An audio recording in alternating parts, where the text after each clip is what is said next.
Hi, my name is Sheila Corona. If you are clicking on this video for the first time, please know that we are on page 122 of this book, Handbook for the New Paradigm, Volume 1. This is 3 books in one. I will be recording all of them, but this is where we are.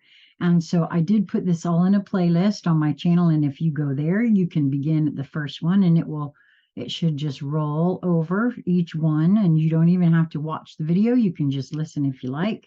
I do keep that in mind. So to continue on, this is session number 36. Those of you who are following along in the book with me, we are on page 122. And it begins, let us continue with these messages for a few more sessions. These pertain to the parenting phase of Project New Paradigm. The ball then is in your court for action. Either you pick up the ball and move into actually doing the conception of the quote, babe, or not. Certainly, we have been making every effort to encourage your participation. It is necessary for the pebble to be dropped at the next level. You are going to have an interesting ride on Spaceship Earth. This is a further wake-up call. I just recorded something about this very thing this morning. Very interesting. It was something came over me. So that's very interesting. The snooze bar is reaching the end of its program. If you are reading this information, you are a part of the ground crew and need only realize it is time to drop your disguise and begin your mission. The flight crew cannot land until the field is ready and the invitation is issued. As suggested before, begin formulating and dreaming scenarios within your own personal awareness. This triggers the resonance of the law of attraction. Quote, in the beginning, there was the thought, and the thought became flesh, end quote. It is a matter of bringing the information shared previously into a cohesive understanding that allows you to operate within the appropriate process. Since the paradigm can only be brought forth within a holographic format that resonates in harmony with the wholeness of creation, it would seem logical that you must understand the basic parameters required ensuring success. Since this involves feeding this information to you in bits that can be pondered and assimilated. Remember, I've said all along, I feel like everybody is channeling something. We don't necessarily understand it, but the more we get together and talk about it and feel into it, the more puzzle pieces fall into place. At least for me, that's how it operates for me, right? I'm going to read that again. Since this involves feeding this information to you in bits that can be pondered and assimilated, it ends up spread over many pages. You are then left to combine the bits into a composite that formulates a sensible basis for moving into the creative process with confidence. It will be necessary for you to assume the study mode and reread these lessons in order to bring forth your own understanding and to formulate your personal foundation. I know that's true for me too. I'll be attracted to something and I'll listen to it and I might not get the whole thing, or I'm because I'm nudged, I listen all the way through and I might only get one thing that makes any kind of sense. But later on, something else, in other words, I wouldn't have understood that if I didn't have this on board already that I didn't quite understand, but that, oh, that puzzle piece really made that puzzle piece ping, you know what I mean? And so that's how, for me, when paying very close attention to what is being presented, puzzle pieces ping. So I'm going to read that again too. It will be necessary for you to assume the study mode and reread these lessons in order to bring forth your own understanding, and I'm going to say understanding, and to formulate your personal foundation. There are nuances of the laws that will blossom into your awareness through the study assimilation process. It would be convenient for you if we would simply provide you with an outline, but that would not allow for the flowering process to be reached as an end result. It is nice to receive a bouquet and simply enjoy the beauty and the fragrance, but the growth process would be skipped. It is necessary that you, quote, grow your treasure given to you. Wait a minute. Grow your understanding. The handbook of the new paradigm is a precious treasure given to you so that you may step into your radiant stance of service and fulfill your chosen destiny in the history of planet Earth. Through this suggested process, the burden of responsibility will transcend into the pure joy of bringing, quote, in light, in mint, end quote, to a world of darkness. Within the holographic process is the element of maintaining the focus to enable manifestation to complete its intended cycle. The focus of thought is maintained for long periods of time, and in parentheses, again, staying within your reckoning mode, close parentheses. By setting the vibratory oscillations within a range that emanates sound. Now, see, now this is very true for me. I know that the sound of my own voice activates me, and I know that it also does that for others as well. If one pays particularly close attention to their presence in company, one can see that sometimes simply your presence can activate without ever saying a word.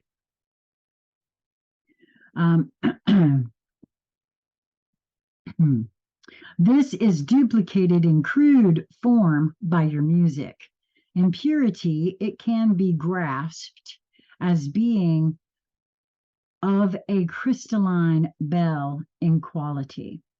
Tibetan bells give you an inkling of the reverberations that continue for long periods of time, beyond what the human ear can hear. Within a holographic context, a continuous vibration is set forth in an over-unity mode, carrying forth the expansive paradigm. Each holographic creation is unique, reminiscent of your snowflakes. There is present within each galaxy a continuous melody of bell-like sounds, which is perceived in part by some and referred to as, quote, the music of the spheres, which is a perfect description. For some reason, I wonder if they're speaking on, there's a lot of people try to call this tinnitus, but no, it is not tinnitus under any sort of circumstances, and it is not the Wi-Fi and all of that sort of stuff either, or at least that's not what. It may have some effect on it in some many ways, but it's so multi-level and multi-layered. It's almost as if with enough focus and attention, one might be able to tune those frequencies in to tune into whatever is happening in that particular frequency. And as I'm doing that, sometimes I see frequencies behind my eyes. It's like they separate themselves into different colors. It's very interesting. At any rate, so we're going back here to the book. Earth is at the moment quite out of tune. Now, keeping in mind that I don't know exactly when this was written, this was published in 2018, but I'm given to understand that these channelings may be a bit older, and I'm not quite sure how much older. Contemplate the resonance of the crystalline music of the spheres, and then think of punk rock. That might be thought of as the resonant sound of the planned new galaxy. Would you want to live there all the time? Perfect resonance is attained through balance.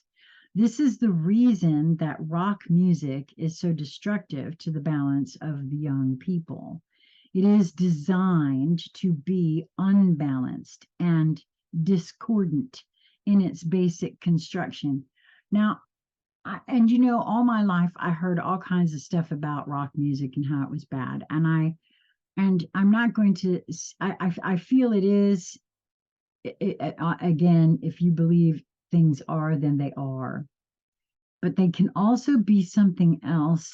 It is such a multi-layered, multi-dimensional thing, and because my inner guidance, my larger self that is helping to guide this whole process for me, communicates with me through that format of music. Now, granted, those are generally, that's my playlist, and I listen to it all the time because I have a specific relationship with my soul where this particular music is concerned. And because it's come to me in that fashion, it often produces things within me that cannot really be explained. I don't think it has to be an experience, right? So I'm not quite sure what to make of this right here. I wanted to share that with you. I think it's a multi-layered, multi-dimensional thing, and all things are possible, and all things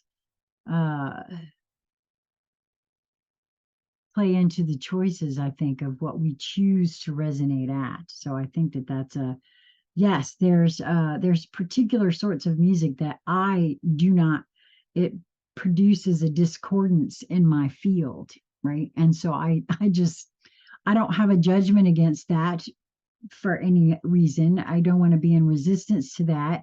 It's not my druthers, so I don't seek it out, right? And it generally doesn't seek me out either. So back to the book here. It reflects outward the inner imbalance of its composers, and it enhances chaotic tendencies within the psyche of those spending long and frequent time listening to it. Oh gosh, yes, I can tell you from my own experience that that's true. The bridge for this phase from romantic, sexually stimulating music was the Beatles.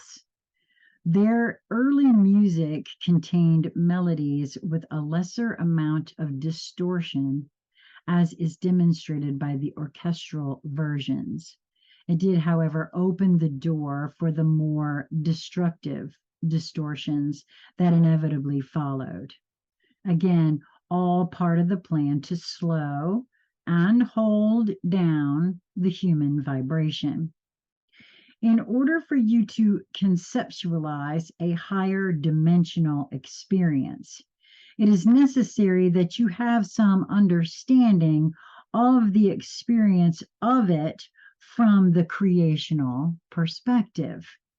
Holographic interaction is basic to this understanding. Current methodology to produce this phenomenon involves a beam of light focused through a transparency that produces a floating dimensional replica. In an existing holograph, and in parentheses, you conceive a thought of a desire to be reproduced in like holograph mode. This thought thinking, or you, focuses by enlarging this thought with details that further define the holographic desire and increases the energy of the beam-like thought with emotions of what the experience of enjoying this new holograph will be like, therefore empowering it to come into form. I have to stop here a moment, and I want to mark this for our study group, because this is a huge paragraph right here, and it's actually exactly how it is. It's not an instructional piece, it is an informative piece, because this is how it works, period, end of story. It's not how you can make it work. No. I feel like this is describing exactly how it does work, which is why it's in here. We see it out there.